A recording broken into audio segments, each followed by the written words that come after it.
একজন মানুষ, আমাকে আপনার চোখে অনেক সময় দেখতে হয়, আমাকে জিনিসটাকে যাচাই করতে হয়।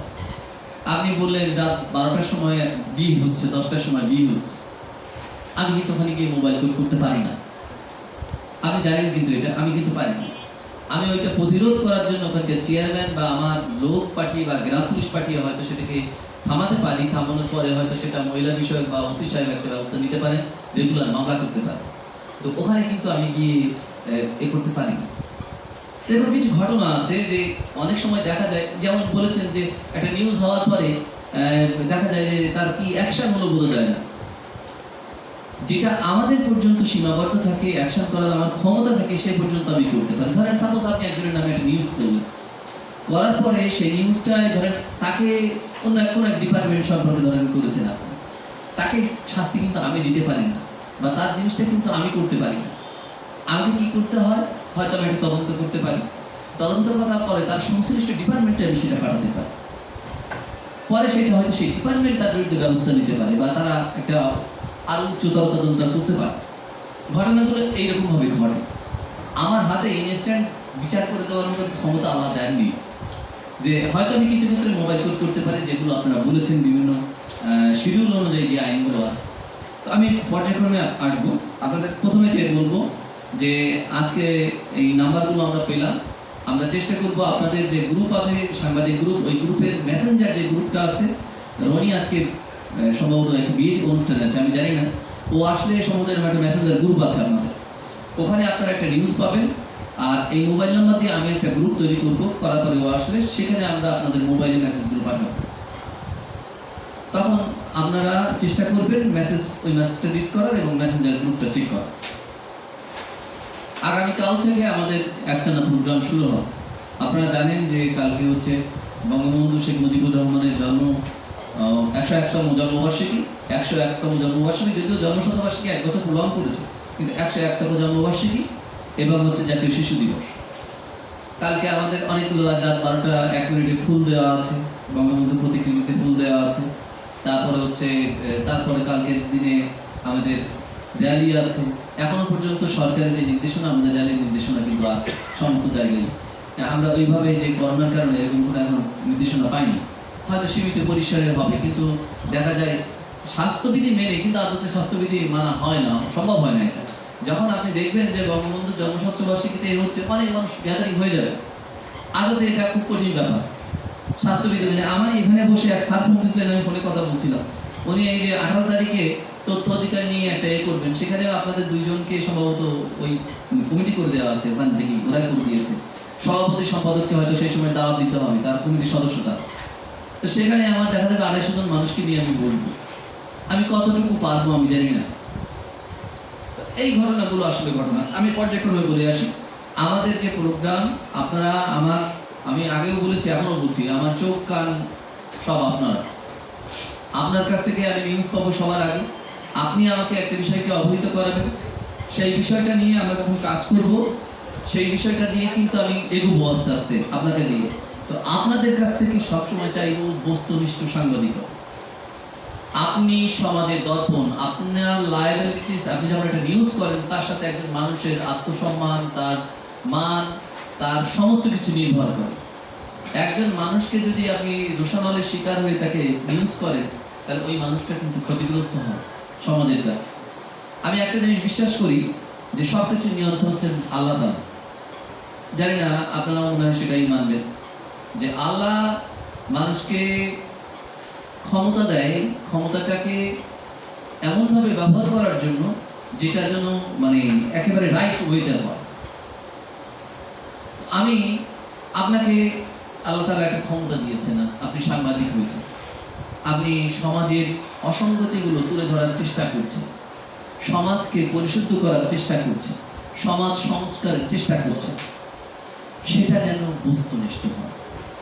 আমি অনুরোধ করব সেটা যেন বস্তুনিষ্ঠ হয়। একটা নিউজ করার আগে, আপনি যখন একটা নিউজ করবেন, আপনি নিউজ করার আগে তার ডিটেইলসটা আগে সংগ্রহ করবেন। যে ডিটেইলস বলতে কি আসলে এখানে কি ঘটনা, ওনার এই উদাহরণটা দিলাম কারণ আমি জানি না আমরা নিউজ করেছি কিনা। নিউজ কি হয়েছে? না নিউজ যদি হয়ে থাকে তাহলে ওনার এই যে যদি উনি রেজুলেশনটা না কথা না জানতে পারতেন, উনি কিন্তু হয়তো লিখতে পারতেন যে উনি একটা অন্যায় করছেন। সাপোজ উনি একটা অন্যায় করছেন, কিন্তু আদতে উনি কিন্তু একটা ডকুমেন্টের বেসে কাজ করছেন। উনি কিসের বেস? ওনার ডকুমেন্ট, ওনার যে গভর্নিং বডির যে রেজুলেশন, সেই রেজুলেশনের উপর বেস করে কিন্তু উনি কাজ করছেন। ওনার সিদ্ধান্ত আছে ওইখানে। তো এই যদি আমি যদি মধ্যস্থতা না করে জিনিসটা না করতাম, এই কমিউনিকেশন গ্যাপগুলো তৈরি হতো। ওই মানুষটা হয়তো কি, সে যাই হোক না কেন, সে হয়তো একটা অসম্মানিত হয়ে যেত।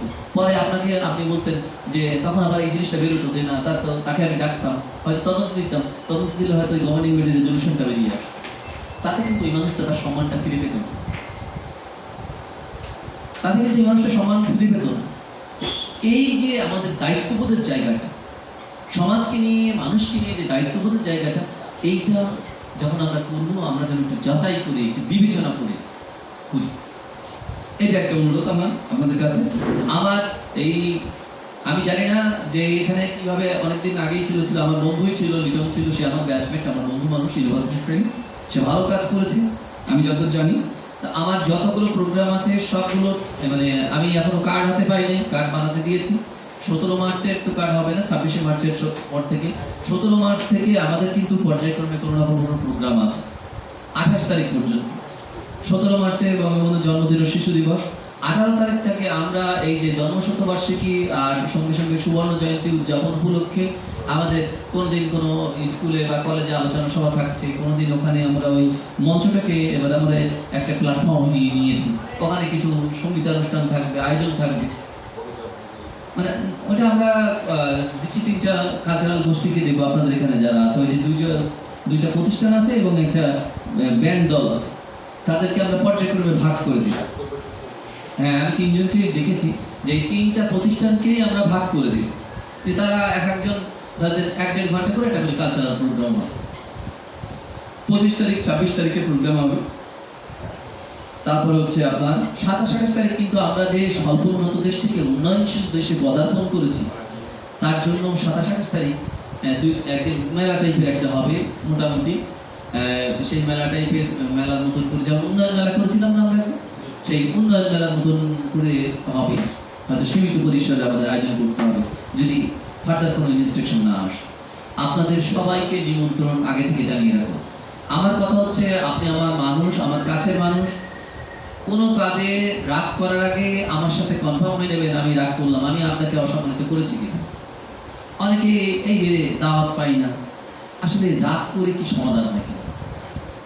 রাগ করে সমাধান হয়, আপনি আমাকে জানাতে পারেন, বা আমি আপনার সভাপতি সম্পাদককে জানাতে পারেন যে ভাই আমি তো এই জিনিসটা নিউজ পাইনি, তখন সে হয়তো আপনার করতে পারে। এগুলো আমরা কোথায় করব? আমাদের নিজেদের মধ্যে যখন আলোচনা করব তখন করব। যখন আমরা একটা ফোরামে আলোচনা করি, একটা মিটিংয়ে আলোচনা করি, একটা মত বিনিময়ের সময় করি, সেটা দৃষ্টি করি।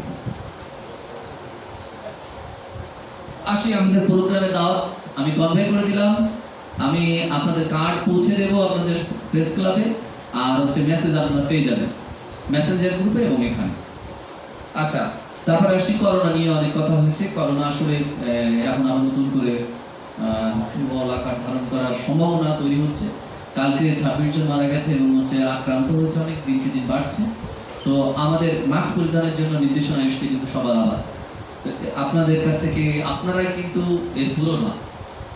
আপনাদের মিডিয়াগুলোতে আপনারা এটা প্রচার করবেন, যে সমস্ত টিভি চ্যানেলগুলো স্থানীয়ভাবে আছে, আপনাদের ইউটিউব চ্যানেল আছে বা অনলাইন চ্যানেল আছে, অনলাইন নিউজ পোর্টাল আছে, সেই সবগুলোতে আলমডাঙ্গার মানুষ যেগুলো বেশি দেখে, দয়া করে একটু মাস্ক পরিধানের বিষয়টা তুলে ধরবেন।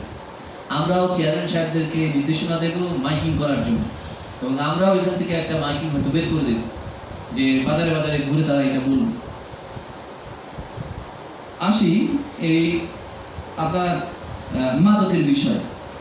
মাদক আসলে অনেকটা, মানে কি বলবো, আমি ওখানে যেখানে কাজ করে এসেছি, ইন্ডিয়ার সাথে বর্ডার হচ্ছে আমার 7টা ইউনিয়নের, 11টা ইউনিয়নের 7টা ইউনিয়নের বর্ডার, এবং ওখানে ইন্টারন্যাশনাল গ্যাং কাজ করে। আমরা চেষ্টা করছিলাম, ওখানে আমার 2টা থানা, ওসি হচ্ছে আপনার 6 জন। তো মানে আমরা সর্বোচ্চ ওখানে চেষ্টা করে কিছুটা হলো চেক অ্যান্ড ব্যালেন্স করেছি। আমরা গরুর হাট, ওখানে খাটাল বলে, খাটালগুলো বন্ধ করে দিয়ে মোটামুটি কিছুটা হলো বন্ধ করতে পেরেছি। তো যদি এখানে হয়ে থাকে, আমরা সম্মিলিতভাবে সবাই কাজ করব। এবং ওসি সাহেবকেও আমি আইন শৃঙ্খলা মিটিংয়ে যখন মিটিং মনে হয় একসঙ্গে হয়, আমি মিটিংগুলো সম্ভবত স্প্লিট করে দেব। আগে মনে হয় মিটিংটা একদিনে হতো, কিন্তু পরিবর্তন অনুযায়ী সরকারের নির্দেশনা অনুযায়ী মিটিংয়ের নির্ধারিত ডেট আছে। আমি যেহেতু সারা দেশেই কিন্তু একই দেশে কিছু মিটিং হওয়ার কথা, সারা দেশে সেই মিটিংগুলো হয়তো এখানে হয়তো অনেকের দূরত্ব বেশি, জনপ্রতিনিধিরা আসতে চায় না, এইসব কারণ বিবেচনা করে হয়েছে। তো আমি এই মিটিংয়ে এই জিনিসটা উত্থাপন করবো যে মিটিংয়ে যে আইন শৃঙ্খলা মিটিংটা যে ডেটে হওয়ার কথা, মাসিক সভাটা যে ডেটে হওয়ার কথা, রাজস্ব সম্মেলনটা যে ডেটে হওয়ার কথা, সেই ডেটে করার জন্য আমি অনুরোধ করবো সবাইকে। আর সংস্কৃতি এবং খেলাধুলা, এটা আমি নিজেই একজন কি বলবো স্পোর্টসম্যান, খেলাধুলা করতে পছন্দ করি, আমার খেলাধুলার প্রতি খুব ভালোবাসা। আমি এসেই শুরু করেছি, যেমন এই 18 তারিখে 18 তারিখ থেকে কয় তারিখে আমার 3টা টিম যাবে জেলা খেলতে। আমি ইতিমধ্যেই আপনাদের যে টিটু সাহেব আছে একজন, তার সাথে কথা বলেছি যে 18 তারিখে ক্রিকেট টিম যাবে, তারপর আমরা পিকচার দেবে, আমরা যাবো ভলিবল টিম এবং ফুটবল টিম যাবে। আমরা ওই আপনাদের ক্রীড়া সংস্থার সম্পাদক সাহেব, হ্যাঁ, তো টুটুল সাহেব, হ্যাঁ, তো আমরা সেইভাবেই আমরা ভবিষ্যতেও চেষ্টা করবো এখানে যে আমাদের উপজেলা ক্রীড়া সংস্থা যেটা আছে সেটাকে একটু অ্যাক্টিভেট করে কোনো ধরনের টুর্নামেন্ট আমরা দিতে পারি কিনা, শীতকালীন টুর্নামেন্ট, গরমকালীন ফুটবল খেলা, যেসব ধরনের টুর্নামেন্টগুলো আমরা দিতে পারি কিনা। বাচ্চাদেরকে আমরা যদি এনগেজ করি তাহলে কিছুটা হলেও তারা পথে ফিরবে, এই মোবাইল ম্যানিয়া এবং এই মাদক থেকে ফিরিয়ে আনতে পারবো আমরা। খাদ্য ভেজালের কথা বলেছেন, খাদ্য ভেজাল নিয়ে নিয়মিত মোবাইল পিট হবে, আমি বণিক সমিতিকে বলেছি, তারা প্রচারণা করবে। কালকে আমরা 15 মাস উপলক্ষে, আপনারা জানেন কিনা জানি না, বিভিন্ন বাজারে আমার ওই ইজি বাইক প্রচার করেছে কিনা, মাইক নিয়ে গিয়ে আমি এখানে চেষ্টা করেছি যে কিছুটা হলেও মানুষকে জানানোর জন্য আইনের ধারা দিয়ে আমি একটা রেকর্ডিং করিয়েছি, করে সেটা আমি পাঠিয়ে দিয়েছি। এই বাজার তো মুন্সিগঞ্জ বাজার, হাটদি বাজার টাজার এইসব বাজারে আমি পাঠিয়েছি, যেন পরে কেউ না বলতে পারে আমরা জানি না, যদিও এটা অনেকদিন আগে থেকে চলে আসছে। তো ভেজালের গল্প আজকে সময় নেই, আমি অনেক গল্প বলতাম, পেটে অনেক গল্প আছে কিন্তু বের করতে পারছি না, সময় নেই। প্রেসিডেন্ট সাহেব, চেয়ারম্যান সাহেবটা বসে আছে কাজের জন্য, তো বলবো মানে একটু গল্প বলি, এটা না বললে পেট বুদবুদানি কমবে না। এক মাঠ দিবসে গেছি কিছু অফিসারের সাথে শাসা, এখন তাকে আমরা সেক্স পেরিমন ভাত দিয়েছি আর ওষুধ দিয়েছি যে সে এটা ব্যবহার করছে। তো যাওয়ার পরে বেগুন খেতে এবং সঙ্গে সঙ্গে কাকরোল খেতে প্রচুর শাসা উদ্বৃত্ত অঞ্চল পছন্দ করে। তো গিয়ে আমি বলছি, বাবা তোমাকে তো এগুলো দিয়েছি, তুমি তো এখন তার স্প্রে করো না, নিরাপদ সবজি উৎপাদন করছো, খেতে নামও মেরে দিয়েছো নিরাপদ সবজি উৎপাদন, তা এখন কি আর স্প্রে করো? তো বলে, স্যার আগে 7 দিনই করতাম, এখন আর বেশি করি না, মাত্র 3 দিন করি। তারপর থেকে কয়েকদিন আমি রেগুলারে খাইনি। তো এই হচ্ছে আমাদের সমস্যাটা। সমস্ত ক্ষেত্রেই মাছ বলি, মাংস বলি, শাকসবজি বলি, এখন আমরা আগে ছিল আমাদের কোয়ান্টিটি বেসড, এখন আমরা কোয়ালিটির দিকে যাব।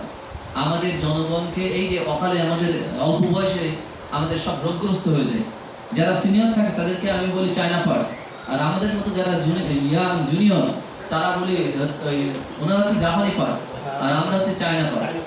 খেয়ে খেয়ে আমাদের এখনই এই ভেজাল খেয়ে আমাদের এমন কোনো রোগ নেই যে আমাদের নেই, হার্টের রোগ থেকে শুরু করে, কিডনি রোগ থেকে শুরু করে, স্কিনের রোগ থেকে শুরু করে, এগুলো খাদ্যাভ্যাসের কারণেই কিন্তু হয়েছে। তো আমরা সেটা দিকে যাচ্ছি, নিরাপদ খাদ্য দিকে আমরা যাচ্ছি সেই মনে। আচ্ছা, তারপরে হচ্ছে আপনাদেরকে চিঠি যেগুলো বলেছি আপনাদের প্রেস ক্লাবে আপনাদের সবাইকে দেওয়া সম্ভব না, এটার কথা আমি আগেও বলেছি। ইফটিজিং যদি এরকম ধরনের নিউজ থেকে থাকে, let me know, then I will take drastic action against him. জলাবদ্ধতা বা এই যে পরিবেশগত কথা বলেছেন আপনারা, এটার জন্য আমি আজকে বিএডিসির যিনি উপসভাপতি প্রকৌশলী রেস্টুরেন্টের সাথে কথা বলেছি, পিছন দিকে যে দিক থেকে জলাবদ্ধতা হয় এইটা নিয়ে তাদের আমি একটা বলেছি, তাদের টিম আসবে, তারা অন্তত একটা সার্ভে করবে যে কী করে এই রেমেডিটা করা যায়, পানি সরে যাওয়ার কোনো ব্যবস্থা আছে কিনা, রেড করে দেওয়ার ব্যবস্থা আছে কিনা। আজকে আমাদের মিটিং ছিল, যে নলকূপের মিটিং ছিল, নলকূপ বলতে যে সেচ যন্ত্রের লাইসেন্স দেওয়া, সেক্ষেত্রে আমি তাকে বলেছি সেটা সার্ভে করবে। পুনর্দনা বিভিন্ন উপজেলা থেকে আমাদের আসলে এটা কি মানে এটা আসলে এখানকার কৃষি অফিসার বা আমাদের অফিসারদের উপরে নির্ভর করে, এটা নির্ভর করে হচ্ছে কি যে সরকারের যে অর্গানোগ্রাম আছে সেই অর্গানোগ্রামের বরাদ্দের জন্য। আর আমরা সি ক্যাটাগরির জেলা হওয়ায় এই বরাদ্দটা আরো কম। আমরা এই যদি আমরা উপজেলার সংখ্যা না বাড়াতে পারি তাহলে আমাদের এই বি ক্যাটাগরির না হলে আমাদের এই অনুদান পাওয়ার যে রেশিওটা এটা বাড়বে। এটা একটা সমস্যা আমাদের জন্য। তো সেটারও কাজ চলমান, আপনাদের সহযোগিতা লাগবে। সরকারি দপ্তরের যারা, আপনাদের কাছে একটা অনুরোধ থাকবে, সরকারি দপ্তরের দপ্তর প্রধান যারা, তারা কিন্তু বাইরে থেকে আপনাদের সেবা দিতে এসেছে, তাদেরকে সহযোগিতা করবে। তারা চেষ্টা করে আইনের ভিতরে থেকে যতটুকু সহযোগিতা করতে পারা যায়। এখন তাদের সহযোগিতা না করলে তারা কাজ করার আগ্রহ হারিয়ে ফেলে। আপনি একটা নিউজ করতে পারেন, নিউজ করে তাকে বদলে হতে পারেন, সে আর এক জায়গায় চলে যেতে পারে, কিন্তু আইনের বাইরে যখন তাকে কিছু করতে বলবেন সে কিন্তু করতে পারবে না। অনেক সময় কি করা লাগে, সমন্বয় করা লাগে, জনপ্রতিনিধিদের সঙ্গে অনেকের সঙ্গে সমন্বয় করা লাগে। সেই সমন্বয়টা আমরা আইনের ভিতর থেকে যতটুকু সম্ভব সেই সমন্বয় আমরা করবো, সেটার জন্য আমি কাজ করছি। এখানে একটা পরিবেশ আছে, গ্লুমি একটা ভাব আছে, সেটাকে আমি চেষ্টা করছি যে আস্তে আস্তে যেন সেটা আমি রেমেডি করতে পারি। এর জন্য আপনাদের সর্বাত্মক সহযোগিতা লাগবে। আর হচ্ছে বিভিন্ন এই যে ইট ভাটার মাটি, এটা একটা ইস্যু। তারপরে মাটি নিয়ে যাওয়া। একটা বিপদে পড়েছিলাম, গল্পটা বলি। উনি স্পন্দনে ছিলেন, কাজ করেন, জানতেও পারেন 733টা ইট ভাটা। অধিকাংশই কিন্তু দেখা যায় যে পরিবেশটাকে, এখানে তাও কিছু দেয়। আমি কালকে 3টা তদন্ত করেছি, 3টে ইট ভাটা আমি তদন্ত করেছি কালকে আমাদের কমিটি নিয়ে। তদন্ত দিয়েছিল জেলা থেকে, নবায়নের জন্য তারা তদন্ত করেছে। ওখানে এখনো ভাটার দিচ্ছে না, কি বলে পরিবেশ ছাড়পত্র দিচ্ছে না, সেখানে নবায়ন হচ্ছে না। কিন্তু ইট ভাটা যখন আমরা তাদেরকে ধরলাম, ভেঙে দেওয়া শুরু হলো, আমাদের কিছু পরিবেশের লোকজন এসে তারা স্ট্রাইক করে বসে এবার কি শুরু হলো, আমার রাস্তার যতগুলো ডেভেলপমেন্টের কাজ, মাননীয় প্রধানমন্ত্রীর ঘর তৈরির কাজ, তারপর হচ্ছে আবার কি ওই যে মানুষজনের ঘর বাড়ি তৈরির কাজ সমস্ত বন্ধ হয়ে গেল। এটা একটা বড় আমরা ক্রাইসিস সম্মুখীন। তারপরে বসে তাদেরকে কিছুটা হলেও বোঝাতে আমি চেষ্টা করলাম। এখন দেখেন যে ইট ভাটা কিন্তু আমার মানে এই চলার জন্য আমার ইট লাগবেই, কিন্তু সেক্ষেত্রে আমরা তাদেরকে বলি যে টপ সয়েল না কেটে যদি কোনো পুকুর টুকুর থেকে থাকে আমরা সেই জায়গার মাটি ব্যবহার করবো, কিন্তু টপ সয়েলটা কাটবেন না। মাননীয় প্রধানমন্ত্রীর নির্দেশনা এটা, যেখানে ধান হয়, যেখানে ফসল হয়, তার টপ সয়েল আপনি ব্যবহার করবেন। কিন্তু পুকুর যেখানে ধরেন খনন করা প্রয়োজন সেখানে তারা করতে পারে, পুকুর খনন করে তারা পার বাঁধতে পারে, করতে পারে। তো এই জায়গাটায় দেখা যায়, এখানে আসার পরে আমি অনেক জায়গা থেকে ফোন পাচ্ছি। আমি ইতিমধ্যেই এসিল্যান্ড গিয়ে 2 দিনকে পাঠিয়েছি, মোবাইল ফোন জরিমানা হচ্ছে।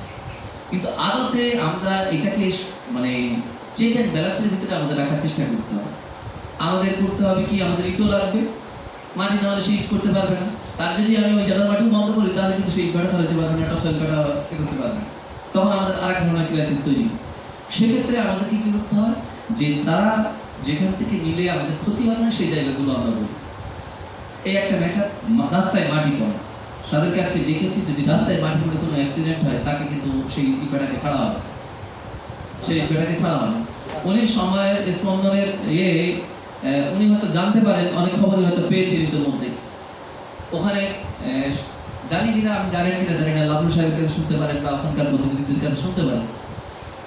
আমার কাছে এমপি মহোদয় সুপারিশ করলেও আমার পক্ষে অনেক সময়, আমি সাধারণ মানুষ, আমাকে এতভাবে কানেক্টেড ছিলাম আমি, যে আমার কাছে যাকে আমি প্রথমে আমার কাজের ধরনটা বের করি, এই ধরেন আপনি একটা ফোন দিলেন, আমি কোনো মানুষকে, মোবাইল কোডের উদ্দেশ্য কোনো মানুষকে ক্ষতি করা না, তাকে অপদস্থ করা, তাকে কি প্রথমে বোঝানো, তারপরে যদি সে কথা না শোনে তখন তার বিরুদ্ধে অ্যাকশনে যাও। মোবাইল কোড কাউকে ক্ষতিগ্রস্ত করার জন্য নয়, কিন্তু কাউকে মোবাইল কোড হচ্ছে মানুষকে একটা জিনিস উদাহরণ তৈরি করে সমাধান দেওয়ার চেষ্টা করে, মানুষকে বোঝানো। আপনি একটা ফোন দিলেন, একজন আমাকে ফোন দিয়ে বললেন, আমি আসার দিনই, ওনার টোনটা আমার ভালো লাগে না। আমি বললাম যে, উনি বললেন যে মাটি কাটছে, তাই বললাম আমি একটা জরুরি মিটিং করছি, আজ প্রথম এসেছি, মিটিংটা খুব গুরুত্বপূর্ণ ডিসিশন, এখানে আমি আমার নায়েব সাহেবকে পাঠাচ্ছি, আমি খোঁজ নিচ্ছি। উনি আমাকে বললেন যে আজকে যুদ্ধ হবে, দেশ স্বাধীন হবে, কালকে সৈন্য পাঠালে তো হবে। তাই আমি বললাম দেখেন, আমি আমার পক্ষে এই এখন করা ছাড়া আমি মিটিং ছাড়া তারা আপনার জন্য ওখানে যেতে পারবো না। তো আমি এক্ষেত্রে আমার পক্ষে সম্ভব না, আমার নায়েব সাহেব যাবে, তারপরে কমিশনার স্যারকে ফোন দিচ্ছে। আমরা দেন, আমার মোবাইল কোড কারোর হাতিয়ার যেন না হয়, কেউ যেন আমার মোবাইল কোডকে ব্যবহার না করতে পারে, এটা আমার দেখার বিষয়। একজন মানুষকে আমি প্রথমে অপব্যবহার জন্য কেউ না করতে পারে, একজন মানুষকে ক্ষতি যেন না করতে পারে কেউ, এইটা আমাকে মাথায় রাখতে হবে। আমি প্রথমে আমি এইভাবে কাজ করে এসেছি। আমি প্রথমে মানুষকে, যে মানুষ বোঝে না, অনেক মানুষ আইন জানে না, অনেক মানুষ বোঝে না, তাকে আমাকে আগে বুঝতে হবে, বাবা এইটা তুমি করতে পারো, এই জমি সারফেসের উপরে তোমার অধিকার আছে, তোমার নিজের জমি হলো, তুমি চাষ করে খাইতে পারো, কিন্তু এর নিচে যদি একারি সোনার মোহর পাবো, ওটা তোমার না, ওটা সরকারের। তখন আমাদের কি করতে হয়? সেই জন্য এই মানুষটা আইন জানে না, গ্রামের অধিকাংশ মানুষ জানে না। যে পুকুর খনন করে পুকুর থেকে মাটি দিচ্ছে, সে হয়তো জানে না যে সে পুকুর খনন করতে পারে, কিন্তু ওই মাটিটা তার অন্য জায়গায় দেওয়া উচিত না, কিন্তু তাকে এটা বোঝাতে হবে। সেক্ষেত্রে আমরা প্রথমে একজনকে, আমি আগে এইভাবেই কাজ করে এসেছি, যে আমি তাকে প্রথমে সতর্ক করি। একজন মানুষকে সতর্ক করি, বাবা তুমি আইন অনুযায়ী কাজ করছো না, তুমি এই কাজ বন্ধ করো, না হলে আমি তোমার বিরুদ্ধে অ্যাকশন নিতে বাধ্য হব। তখন আমি তারপরে সে যখন আমার কথা না শোনে, তখন আমি তার বিরুদ্ধে অ্যাকশন, আমার আইনগত যে প্রক্রিয়া সেটা শুরু হবে। আমি এইভাবে কাজ করি। একজন বাল্য বিয়ে দিচ্ছে, প্রথমে আমার মহিলা বিষয়ক দপ্তরের কর্মকর্তার লোক যাবে, যাচাই করবে যে তার জন্ম নিবন্ধন আছে কিনা, তার সার্টিফিকেট অনুযায়ী তার বয়স মেলে কিনা। যদি দেখা যায় যে সে অন্যায় করছে সেখানে, তখন আমার ওই লোক ফোন দেবে, আমার যে মহিলা বিষয়ক কর্মকর্তার লোক। তখন যদি দেখি যে সে আসলে ভঙ্গ করছে, বিয়ের ব্যবস্থা করছে, তাকে আমরা মোবাইল কোর্ট করবো। যদি মোবাইল কোর্টের আওতায় না পড়ে, আমরা রেগুলার মামলা করে দেবো।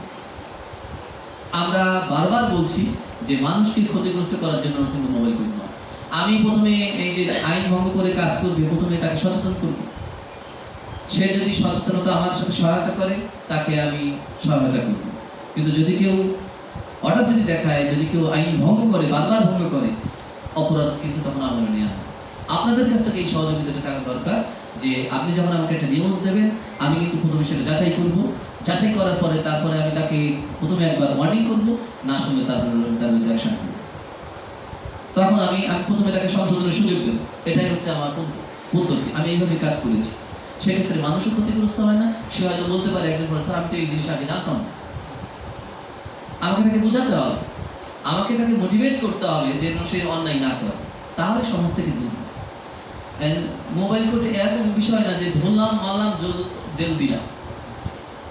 মোবাইল কোর্টের উদ্দেশ্য এটা না। আমার উদ্দেশ্য একটা নজির তৈরি করা, একজন মানুষকে শেখানো, আশপাশের 10 জন মানুষ যেন জেনে সেটা রেমেডি করতে পারে, তাদেরকে সংশোধন করতে পারে। একটা বিষয় গেল। তারপরে আপনারা বলেছেন তারা আজকে আসবে, আমি তাদের সাথে কথা বলবো যেন কোনো ধরনের এই আইনের ব্যত্যয় ঘটিয়ে যেগুলো করার, সেগুলো যেন তারা দূরে থাকে। অনেকগুলো আরো কথা ছিল, তো আপনাদের এখানে মোটামুটি যে পয়েন্টসগুলো এনেছিলেন আমি চেষ্টা করেছি। ও প্রেস ক্লাবের একটা মেটা ছিল, সরি, প্রেস ক্লাবের মেটা। আমি লিটন সাহেবের সাথে কথা বলবো, ওনার সাথে উনি কি করেছেন, এবং ডিসি স্যারের সাথে যদি পরামর্শ ক্রমে আমাদের সুযোগ থাকে, তা আমি আপনাদের সহযোগিতা করবো। এটা আমি দিচ্ছি যে আমার পক্ষে যদি সম্ভব হয়, আমি সেটা কাজ আমরা করে দেবো। এবং আমাকে অনুরোধ থাকবে একটা বিষয়, এখানে এসে আমি এই পর্যন্ত পাইনি, আমার ভালো লেগেছে এটা, যে আমাকে একটা চেয়ারে বসে কাজ করতে হয়, আইন মেনে কাজ করতে হয়। একটা অ্যাক্টিভিটিস করার পরে তার ইম্প্যাক্ট কি হবে তার ভাবতে হয় আমাকে। একটা অ্যাক্টিভিটিস করার পরে তার ইম্প্যাক্ট কি হবে, সেটা আমাকে, সমাজে তার ইম্প্যাক্ট কি হবে, আমাকে সেটা ভাবতে হয়, ভেবে আমাকে কাজ করতে হয়। তো অনুরোধ থাকবে আপনাদের কাছে, আপনারা অনেক কষ্ট করে এসেছেন, এই জন্য আন্তরিকভাবে কৃতজ্ঞতা জানাচ্ছি। আমি আপনাদের সহযোগিতা চাই। আমি আগেও বলেছি, আপনারা আমার চোখ, আমার কান। যে কোনো নিউজ আমার কাছে যখন করবেন, আমাকে ইনফরমেশন দেবেন, আমি জানবো, এবং জানার পরে আপনাকেও বলবো। আপনি আমার কাছে মানুষ হিসেবে আপনিও কিছু তথ্য আমাকে দেবেন, সঙ্গে সঙ্গে আমার সংশ্লিষ্ট দপ্তর বলি বা যে অ্যাক্টিভিটিসগুলো করার সেই সময় দরকার, সেগুলো আমরা পরিচালনা করব। এই সহযোগিতা চাই। আর আল্লাহর যতদিন, বেশি দিন হয়তো থাকতে হবে না, এডিসি হয়ে যাব, ওখানে 3.5 বছর যেহেতু হয়ে এসেছি, যতদিন রিজিক আছে আমার এখানে, আমি একটা কথা বিশ্বাস করি, ততদিন আমার এখানে খাইতে হবে। ওখানে আমি থাকা অবস্থায় 2 বছর যাওয়ার পর একটা অর্ডার করিয়েছিলাম, কিন্তু সেই অর্ডার আবার ক্যান্সেল করে দেয়। তার মানে আমার 3.5 বছর ওখানে খেয়ে আসতে হবে, রিজিক আমার রেখেছে আল্লাহ, সেটা করে আসতে হবে। তো আপনাদের সাথে যতদিন আল্লাহ এখানে রেখেছে, ঈশ্বর রেখেছে, সৃষ্টিকর্তা রেখেছে, ততদিন থাকবো। আমি চেষ্টা করবো আইন মেনে কাজ করার। আপনাদের সর্বাত্মক সহযোগিতা আমার লাগবে, এবং আপনারা চেষ্টা করবেন সর্বোচ্চ প্রফেশনালিজম দেখানো, সর্বোচ্চ প্রফেশনালিজম দেখানো, সর্বোচ্চ প্রফেশনালিজম দেখানোর। একটা সাংবাদিকতা করতে গেলে, লিটারেচারে আমি পড়ছি, তো আমারও কিছু বেসিক আছে, কোর্স আছে। এটা করতে গেলে, একটা বস্তুনিষ্ঠ সংবাদ পরিবেশন করতে গেলে কি কি ইনফরমেশন আপনার লাগবে, জিনিসটাকে সাজাতে গেলে, সেটা কিন্তু আপনি জানেন। সেইভাবে একটা সংবাদকে আপনারা হৃদয় গ্রাহী করে তুলবেন, বস্তুনিষ্ঠ করে তুলবেন, সমাজের জন্য কাজে লাগে এরকমভাবে পরিবেশন করবেন। তো কাউকে ছোট করা আমার উদ্দেশ্য না, আপনারও না, কাউকে হেয় করা আমার উদ্দেশ্য না। একজন মানুষের সম্মান রক্ষা করা আমার কাজ। আমি চেষ্টা করব যার যে সম্মান সেই সম্মান যেন রক্ষা হয়। আর আপনাদের আমার কাছে আপনারা হচ্ছেন একটা, আপনাদের অনেক রকম মতামত থাকতে পারে, কিন্তু আপনারা সবাই হচ্ছে আমার কাছে একটা ফুল, একটা আপনার তার পাপড়। আমি আপনাদের সবাইকে নিয়ে কাজ করি। তো ভালো থাকবেন, সুস্থ থাকবেন, আপনাদের আন্তরিক সহযোগিতা কাম্য। এবার আমাকে মাফ করে দেন, অনেক সময় স্যারের ফেসবুকের নামটা কি আছে? ফেসবুকে কি নামে আছে? ইউনুস আলমডাঙ্গা নামে যেটা আছে ওইটাই। ওইটাই, হ্যাঁ। ধন্যবাদ স্যার। ভালো থাকবেন। এটা না, এটা আমার